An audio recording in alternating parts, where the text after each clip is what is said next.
আমি হৃদয় থেকে কথা বলতেছি। আপনার দান করা দেখে আমি খুশি হইয়া গেছি যে এই ব্যাপারে টাকা দিচ্ছেন মাদ্রাসায়। আরে টাকা তো সবাই রুজি করে, আল্লাহ রাস্তায় কজন দিতে পারে? আপনার আজকে টাকা দেখে মনে মনে ভাবতেছি যে এই পৃথিবী মনে হয় তুচ্ছ, আল্লাহর প্রেমটাই আজকে আপনাদের কাছে সবার শ্রেষ্ঠ। এদিন আমি সেই আখিরাতের দিকে তাকায় কথা বলতেছি। খুব মনোযোগ দিবেন, কেউ কথা বলবেন না, ঘন্টা খানিক ওয়াজ করব, বিদায় নিয়ে নিব। গভীর মনোযোগ। আমার যুবক ভাইরা চুপচাপ তাইকা আমার চেহারাটা খেয়াল করো। এক পোলা দান করে গো হুজুর, আমার আব্বা নাই আম্মা নাই,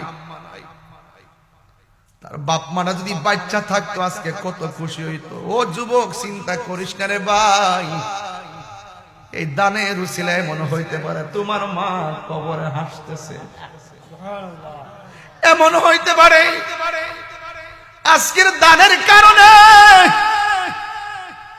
আর আপনারা যে মারহাবা মারহাবা বলছেন, দোয়া করছেন, টাকা দিতে না পারেন, মারহাবা তো কইছেন।